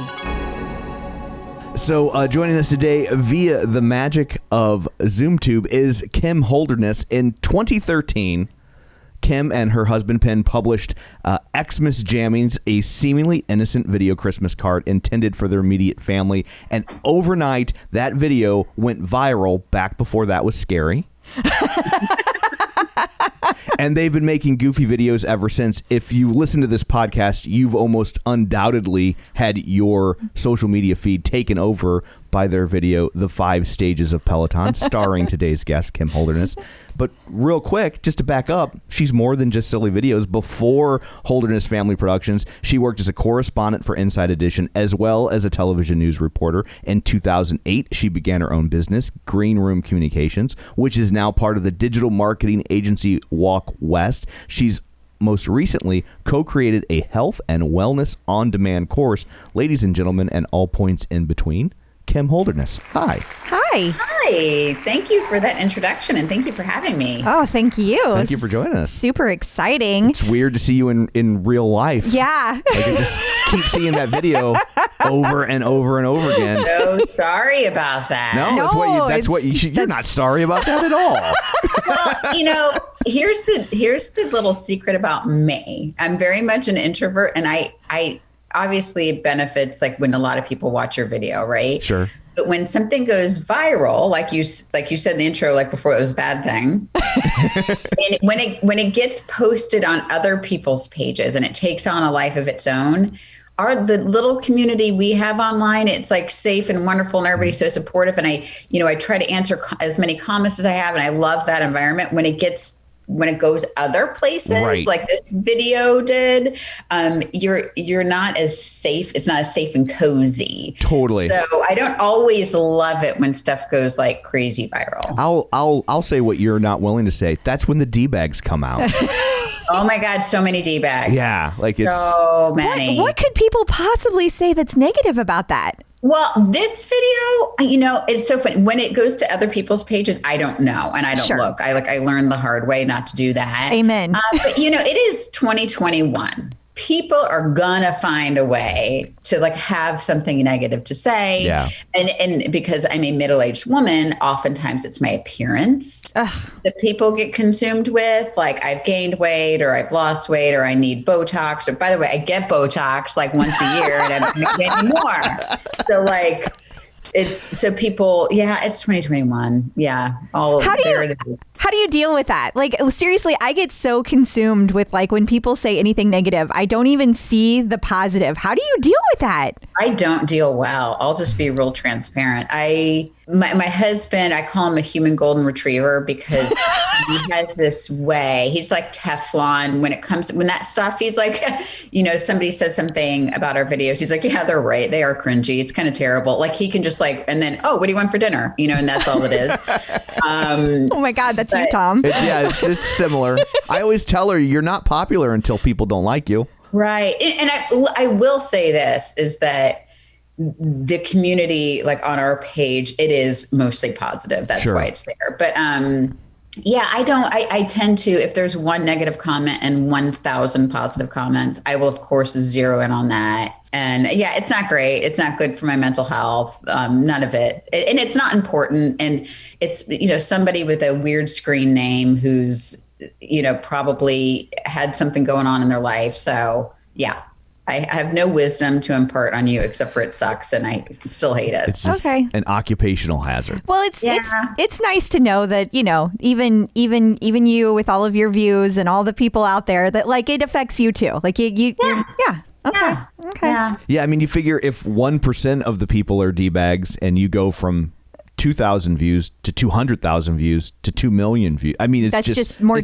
D-bags you get to see every day. Yeah. Right. And it's it cuts a little bit when they say, they say stuff about your kids, or they say they make judgments that just aren't true. And then I want to I just want to go a little keyboard warrior, and I want to like fight back on all of them, and I just have to kind of shut it off. You're just giving them what they want. Yeah. But it's hard. But I get it. It's hard not to get sucked into it. Yeah. But ultimately, I know you can't change their minds. Like if they're they're going to say, so like, what good are you going to do to put anything out there? Right. Yeah. It's pointless. Something you never see on the internet. Good point. You've really changed my mind on this. I will say though, I've told people to call us out if they think we're doing something that's like offensive to marginalized communities, to like call us out on that stuff. Like, and there was one, it was a little bit of a misunderstanding. Like we had done, some posts about Black Lives Matter. We had gone to some protests. We'd done all this stuff. And then somebody kind of jumped in and hadn't seen that we'd done that. And they're like, you just posted this. And it was like, and we didn't post anything for like a week or something, and then we posted something, just kind of our normal like jazz hands, and they're like, you didn't even mention this. And I was like, hey, listen, I'm just gonna let you know, if you scroll back, you don't get to see everything we do, but please call us out, like please, so we've opened ourselves up to that a little bit. But I digress. Peloton. Yeah. And I took us down that road, so sorry about that. But okay, so when did you find Peloton? Was this recent for you? Yeah, I'm a very you mentioned the wellness program that I have with my functional medicine doctor. So I've always done like strength training at home, but those are quick workouts and it's part of that program. And I've always just done strength training at home, but the cardio, and I've always thrived more in a gym atmosphere. So I did Orange Theory and I was a member at a cycle studio locally, and then pandemic hit. And so like the rest of, and it never occurred to me ever to have a piece like a stationary bike in my home. Like that just wasn't even a thing. It didn't even appeal to me. You're visibly disgusted. Yeah, by the I feel like what is that? Stage one of your video was very you. I feel like. Yeah, like who does that? And then the world. I mean, yeah, I was such an idiot. And then the world shut down, and we do work out all the time. Like it's 100% for mental health. I work out every day just to get moving. And I needed something. And so our cycle gym, you could rent a bike, and like starting in March for like $150 a month, instead of paying the dues to the gym, you could rent a bike. Okay. So I brought the big, huge honkin' gym bike into my house, downloaded the Peloton app, and like literally like when the stages were authentic, like I had taped. You really taped it? To the handlebars to do classes. And of course it doesn't line up with like resistance and all that stuff. So I was like, but it was still a great workout. And then as that, I did a couple months of that. And then my neighbor down the street, I was on a walk one day, saw her, and, you know, we're just chit chatting, and she's like, oh, I'm going to sell my Peloton. I've had it for 2 years. I've used it twice. It just is not working for me. I was like, I got it. I want it. And so she lives down the street. We like drove Penn's SUV over, we loaded it in, and I was like, I bought it, basically bought it from a neighbor, and then that was it. And then you were off to the races. The addiction started. Okay. So, do you have a favorite instructor? I have 3 that I kind of rotate through, but I'm adding in, I'm such a creature of habit. So I'll do Robin's classes, Allie Love, and then Cody. Okay. But I'm now getting into Alex. How do you say his last name? Toussaint. Okay. I just taken a couple of his classes, and then Kendall O'Toole. Yeah. Yes. Yeah. I think it's just Kendall Toole classes too. So I try to I'm a creature of habit, but I'm trying to switch it up a little bit. Totally normal. I joke to Tom that there's actually 10 stages of Peloton, and you went through the first 5, but now you're gonna have to do another video because there's more stages that come, because now you're obsessed with the instructors you're obsessed with, and then you're gonna start with things like you're gonna want to start training for something, and that's gonna be a whole thing, and that's gonna take you through a cycle, and then you're gonna come back around. You're gonna be like, I just want to have fun again. I just want to just focus on just the fun, and then you're gonna have a whole new set of instructors for that. And then you'll get a tread. I've signed up for the alerts on the treadmill thing. Cody got COVID. I know. And I was as a mom, I was obsessed. How is he doing? He hasn't been posting anything. To the point where my producer, and she's a friend of mine, Anne Marie, she bought a bike off a neighbor too. And she's like, and if we crack the case, we're like, Cody hasn't been doing his classes. I wonder if he's sick. I wonder if he has COVID. And we were stalking his Instagram feed. Those journalism skills kicked in. I know. But we were so worried about him. And then, it's a big deal. It's funny because since I would say the beginning of January, every time an instructor takes off for more than a couple of classes, everyone is panicked. Just today, I saw that this morning, Chase Tucker is not on the schedule for the next 2 weeks, and people are in full panic mode. Where is he? Is he okay? Oh my God. I'm worried about my people. I know. And I'm old enough to be their mom. So I'm kind of as a mom, I'm like, Cody, did you come back too fast? Do we need to get sign off from a cardiologist? Do we need to really? Would you like some soup? I thought it was funny because he was before any of you guys do a mom comment, I know, and I'm okay. I saw that on his Instagram. I missed that one. We're all doing it. Like, we just want them to be okay because we love them so much. Like, they're part of our lives. I do. And it's so funny because I've learned that I always just thought this would be a temporary thing during the pandemic. Now we're going in like a year. I know. And I was never great at working out at home for more than that, 20 minutes. Like I could do 20 minutes and then I was watching the clock the whole time.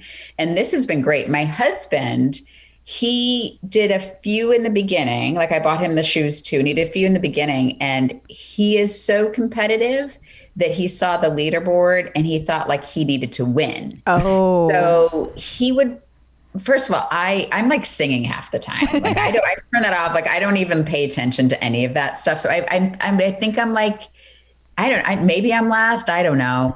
And then he's like coming in. He took, I think, 5 classes where he was in the top 20. Oh. And but he hurt himself. Oh no. Because he's 46 and you shouldn't do that. Like you just shouldn't. That's like, and he hurt himself. Oh. So he did 2 classes this week for the first time since like last summer.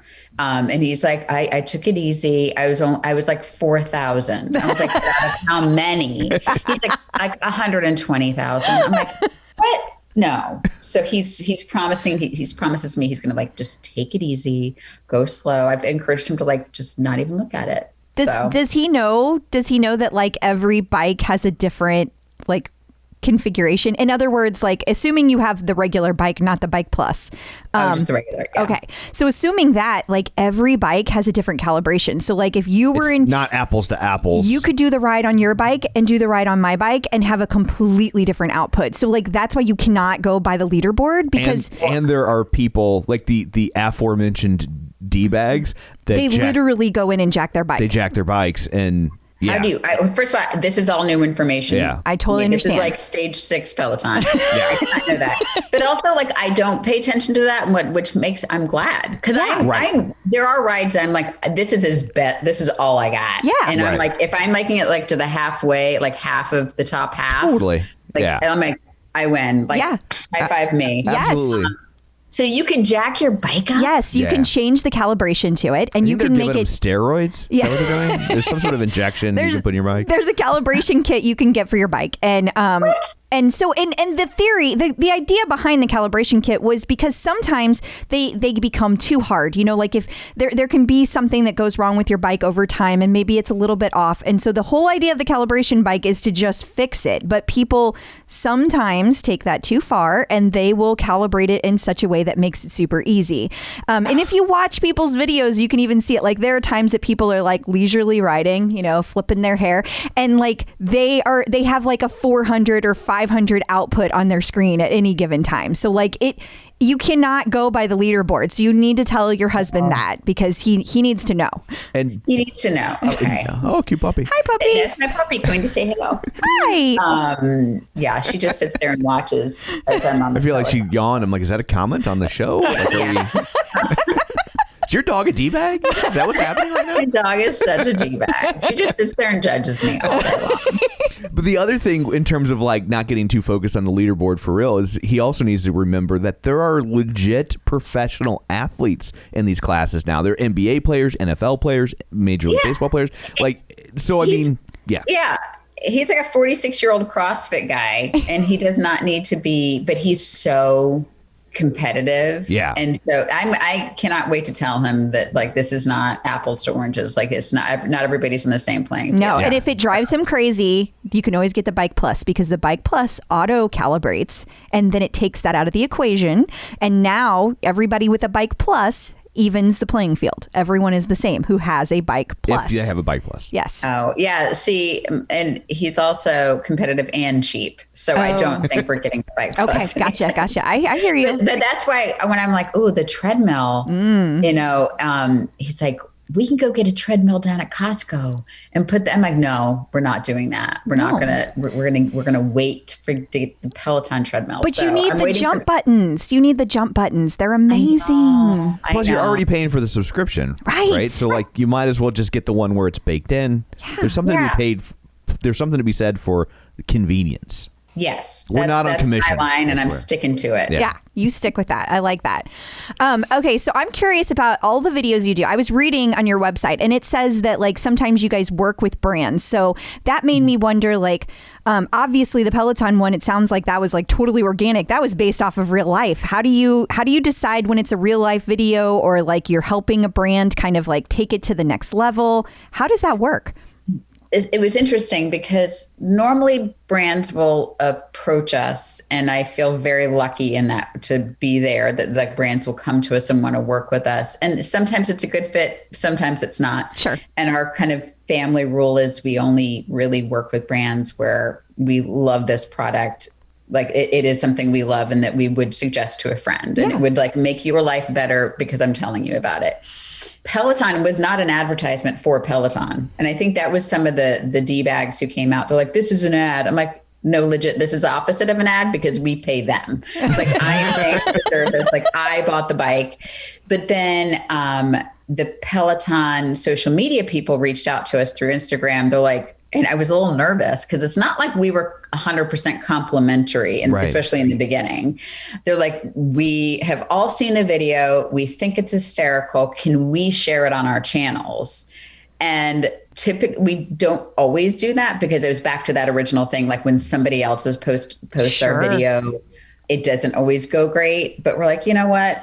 Sure. Like they have a huge audience. If it is a way to kind of, have some synergy there, we sent them the Dropbox link for the, and they posted it organically on their Instagram. But again, that was never meant to be an advertisement for Peloton. Right. It was just something that happened in my life, but it was a good case study for how brands should handle marketing and advertising. It's like, let the creators be authentic to what their experience is. And sometimes when a brand partnership, and there have been that we've gone down the road of like, yes, I love this product. I love this company, but we've walked down the road of trying to create content to help market. And they want, like, you have to say our name 3 times, and you have to say our name within the first 17 seconds. And you have to say this, you have to get this angle of the product. And it doesn't look authentic. I think the audience doesn't know it. And we've had to say like, thank you, but this isn't going to go great.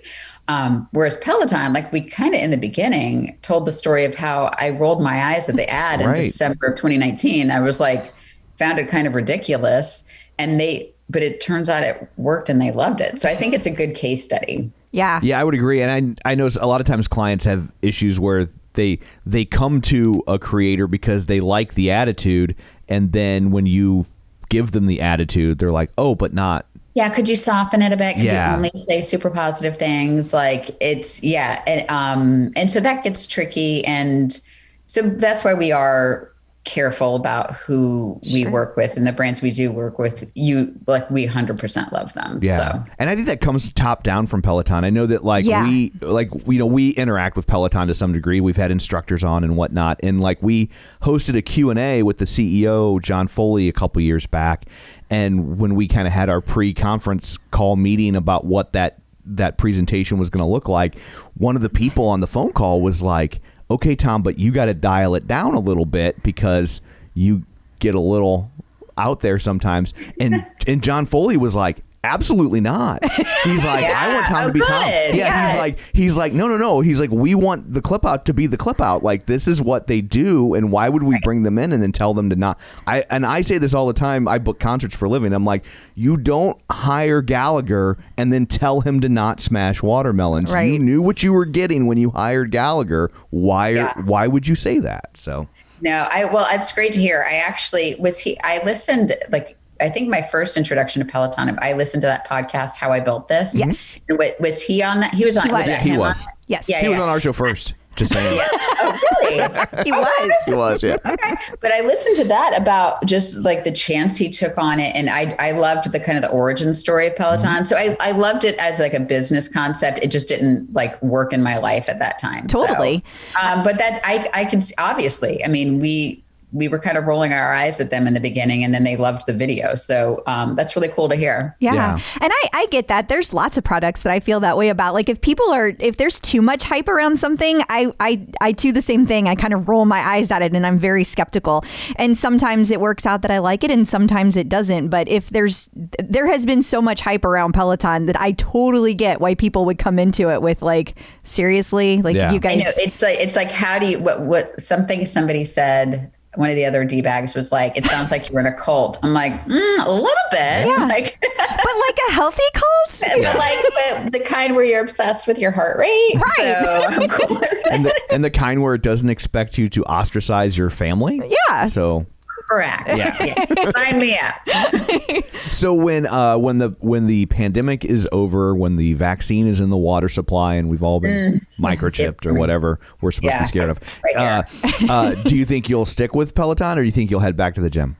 Yeah, I think I'll stick with it. What I've discovered is the amount of time savings. Right. I did when I went to those gym classes before. You have to like kind of get there early to get like a good position and the whole thing, and then driving there and then driving back, and then by the time you're in the shower, like my work day was starting.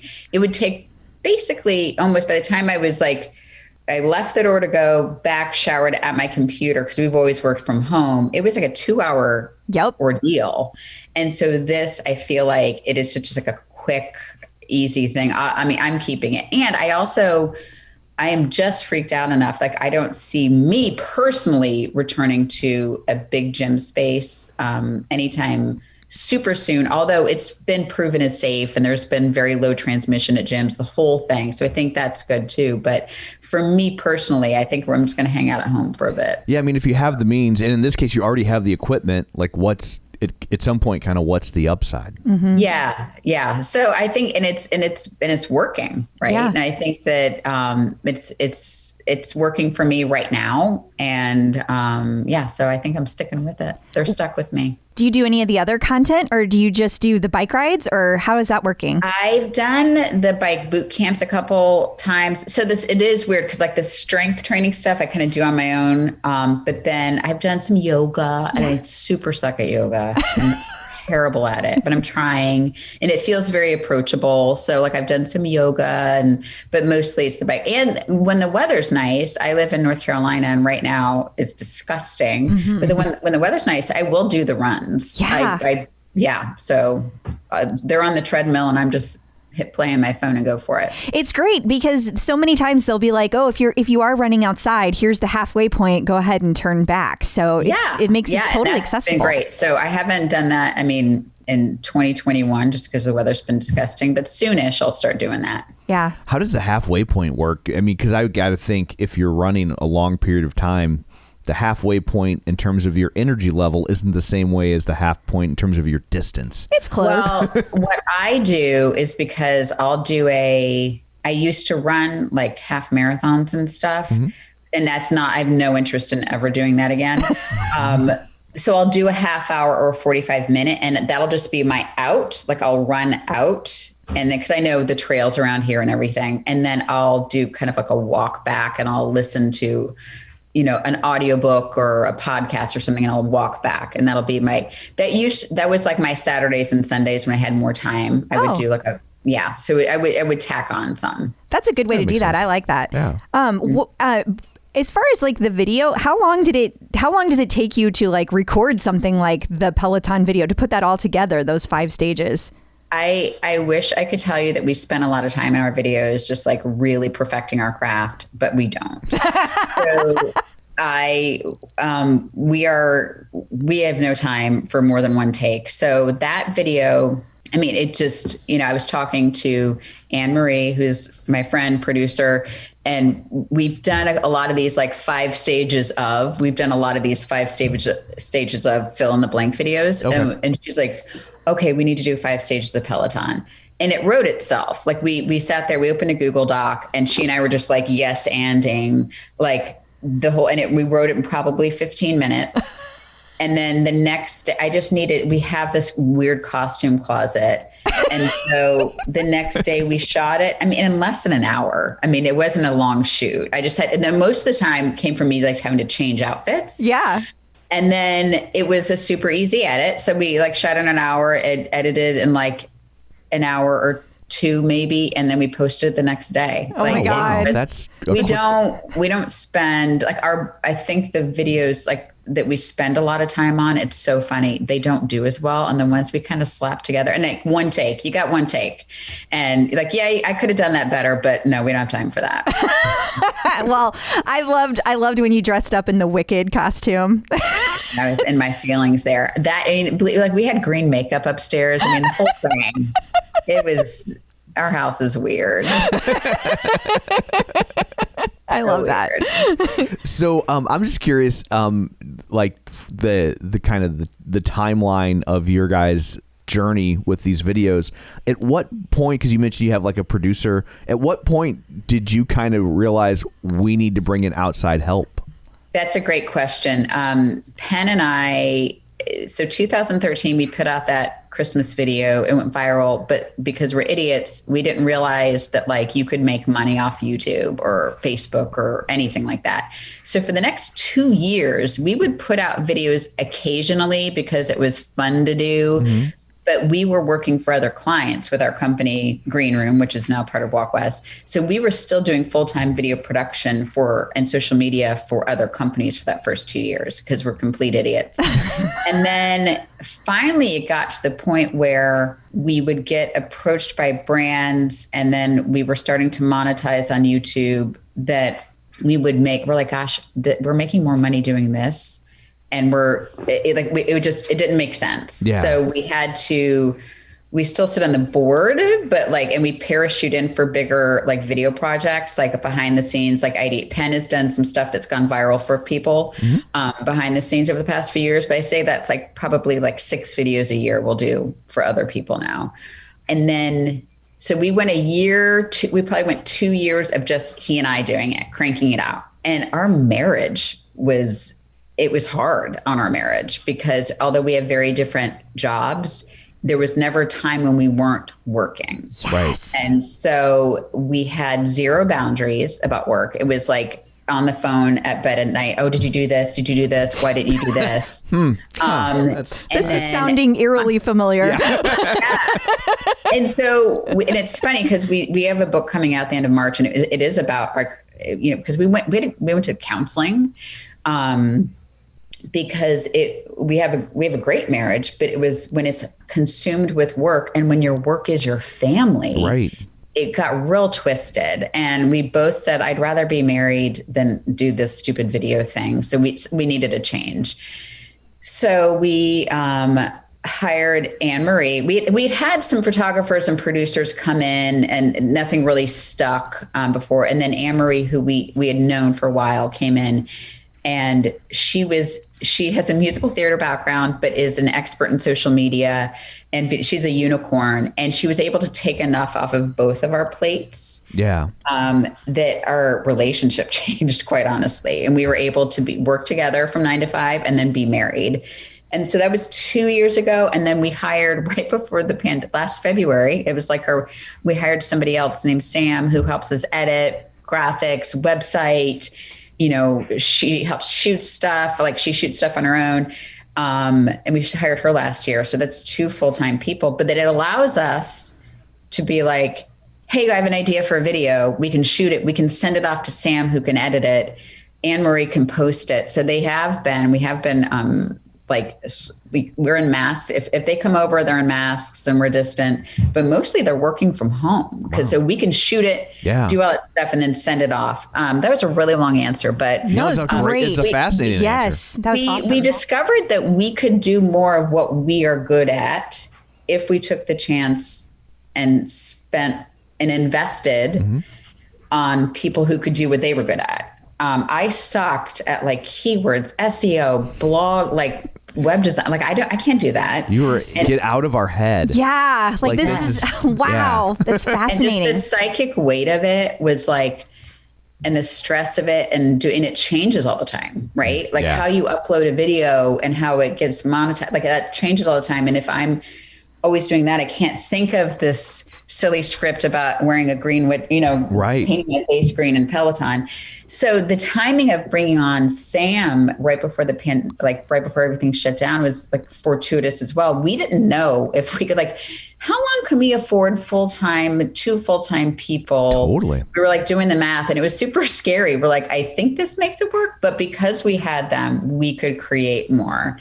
So it was, we needed help. We kind of took the leap, and it has so far, knock on wood, really worked out. And they're amazing and creative and hard workers. So that helps too. Wow. That's fascinating. Yeah, that is fascinating. I recommend anybody, whether it's getting a babysitter so you can get your stuff done or whatever, getting help, you have to, and just getting it out of your head. And as soon as you can, we couldn't for the first 3 years, we couldn't have afforded to bring anybody on. But as soon as you can, I'm 100% a fan of outsourcing. Even if it's just freelance, hourly, just to keywords, SEO, any of that stuff, do it. It is, and it's helped us grow. That's fascinating. That's great advice. Yeah, great advice. Do you guys get recognized when you go out and about? Well, we haven't left our house. Okay. It was not a trick question. Caught you. You're not following the rules. No. But yeah. And it's really sweet. And everybody, nobody's mean to us. Right? Good. Nobody, but we, especially when the four of us together and when we used to travel, I would say airports and Target are go to, if that's where families hang out. So, and everybody's really kind, but yeah. That's I would awesome. think that you're probably at a weird spot in terms of being recognizable, in that in my day job, when I was telling people oh, I'm going to interview this person, when we have bigger guests, I'll say, oh, look who we landed. And they didn't necessarily recognize your guy's name, but I was like, come here. And then I would show them the video, and every single person that I worked with was like, oh yeah, totally. I know exactly who they are. Totally. And I think that a lot of people are like, aren't you those people? And it just depends on my mood. And then, again, this is like when we used to not wear masks and my face, they're like, are you those people? And a couple times I've been like, no. They're weird. That's not us. No, I hate those guys. But mostly everybody's super sweet. And again, we're in North Carolina, and it's such a small world. It's you can't go very far without people. Mostly, he used to be on the news here, so people still recognize him from being on the news. So gotcha. That's cool. Which makes it, because did he do the wacky human interest stories, or was he a hard he was news? a sports guy forever? Okay. And then he transitioned to news, believe it or not. So he's a serious newsman, which is so weird. Yeah, I know, right? It's so funny. Well, having seen the videos, there's a guy locally that does the more human interest type stories, and their personalities are very similar. Are very similar to where in my head I was like, oh, he must be the human interest guy. Those were his favorite, and he had a couple ongoing segments he would do, and those were his absolute favorite. And now that's what he gets to do all the time, so it's fun. That's great. Awesome. I'm curious, do you want to share your leaderboard name with people, or would you prefer not to? It's so funny. I don't share it. Okay, only sure. Because I am such a wacko. I can be crazy competitive. So I don't even, but I don't know how that works. I just don't want, because if I feel like people are looking at what I'm doing, can they see because sometimes this morning I just sat there and sang mostly this morning. They can't see you. They can't see you as a person, but they can see where you are on the leaderboard. So if that bothers you, then don't. Yeah, I haven't, because but whereas Penn, I think when we did that Peloton, for that reason, when we did that Peloton video, I went under his sign in because I didn't want to ruin my stats. So I just went under his. And so I think he got 1,000 people followed him. So I was like, sorry, boo. He's like, what does that mean? I was like, oh, it's nothing. There's more people for you to compete with. You'll love it. Yeah. I know. Yeah. That's funny. Well, your nutrition and wellness and everything that you do you have certificates for that? Or is this something that's just an interest for you? Tell us about that. No. So I partnered with I go to a functional medicine provider. I'm, a middle-aged mom, and I was so tired forever and ever and ever. And I went to my OB. I went to my primary care physician. I'm like, I work out like crazy. I eat so healthy. I thought I eat so healthy, and I'm tired all the time. And they either want to give me medicine, which is, I'm a believer in medicine, but they're like, or they're like, you're a mom, you're going to be tired. And so I went to this functional medicine provider. Her name is Dr. Harriet Hansel. And like, she put me on this program. It's called it's her like Well Body Reset. It's based in intermittent fasting and nutrition and functional medicine. She's like, and functional exercises. She's like, do this for 28 days and then come back to me and tell me how you feel. And it was like life-changing. And so I was like, more people need to hear about this. And she already had a wait list at her practice. So I helped her create an online course. So it's an online course about the science behind all of, the food, the intermittent fasting, the functional exercises. And then, it's a Facebook group. So, and it's been great. And it's like Penn calls it my passion project, because I just believe in, we should all, like, no matter what age you are, or no matter what size you are, you should feel good. And it's not about a particular body type or, getting to a certain like gene size. It's about like how you feel. And there's been such amazing results. So that's the Well Body Reset. And that's how that came to be. And, yeah, it's been great. That's awesome. Yeah, totally. Very cool. So I know you're fairly new to Peloton, but do you have any advice for people just getting their bike? I think I've enjoyed it most when I've just allowed myself to have fun and not concentrate so much on those numbers on the side. That's how I choose to have it. I exercise exclusively for mental health reasons. And if I can allow myself to like stop and sing along to Britney Spears and not worry about losing a place on a leaderboard, that keeps it fun. And if it keeps it fun, I'm going to keep doing it. So that's what's worked for me. I agree 100%. Absolutely. Yes. Great advice. Yeah. Awesome. Well, thank you so much for taking time out of what is undoubtedly a busy day to join us. We greatly appreciate it. And before you go, just remind everybody where they can find your stuff so they don't just have to wait for someone to push it into their Facebook feed. Until you're like Aunt Linda shares it on Facebook. Yeah. We are the Holderness family. And Penn likes to say it's like wilderness, but with a hoe. On Instagram, Facebook, YouTube. We have a website. We have a book coming out. Yeah, we got some stuff going on. You do. That's awesome. Congratulations on all your success. Thank you for highlighting Peloton in the way that you did. And thank you for joining us. We really, really appreciate it. I really appreciate it. Thank you so much. It's been so cool to be welcomed in the Peloton community, and people didn't shun me for making fun of it in December 2019. So apologies to the community. And I plead for your forgiveness. So thank you. Well, we've granted you the dispensation. That's right. Okay, thank you. I really am looking forward to that book. I feel like it is specific to like a lot of the struggles that we have going I feel on. like you guys are going to be our mentors because like we're going through some of those things right now. So you can't not if you're working together. I think that, and even people now who don't work together but have to work from home in the same space together are encountering a lot of these things. And the book it's called Everybody Fights, so why not get better at it? We do believe fighting is a love language. We do believe that when you argue, it doesn't have to be knocked down, drag out. You do learn more about your partner and their boundaries. And we learned the hard way. We're with this with our marriage counselor, by the way. Like we're passengers on this flight. Like this is the path we walked. And because we were never on the brink of divorce. We loved each other very much, but it was rough. It was a lot, but we did the work and we walked through it. And I can say like, we're on the other side of it and like so much better for it. That's awesome. I love hearing that. Yeah. Yeah. So there's hope. Well, thank you very much for joining us today. This has been a lot of fun. So I guess that brings this episode to a close. What, pray tell, do you have in store for people next week? Next week, we are talking to Andrea Verdone. Oh, man. Do you remember how to say it? No. The G word. I think it's Andrea. Gorsegner.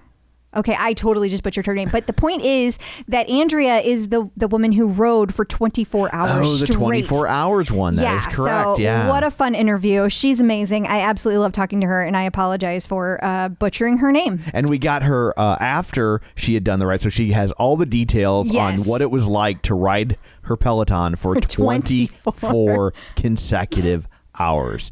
So she did this interview and then went and immediately took a nap. Wait, that was me. That's always you. That's always me. So until next time, where can people find you? People can find me on Facebook at facebook.com/Crystal D. O'Keefe. They can find me on Instagram, Twitter, The Bike, and of course, The Tread at Clip Out Crystal. And you can find me on Twitter at Roger Kubert or on Facebook at facebook.com/Tom O'Keefe. You can find the show online, facebook.com/The Clip Out. While you're there, like the page, join the group. And wherever you're getting your podcast from, be sure and subscribe so you never miss an episode.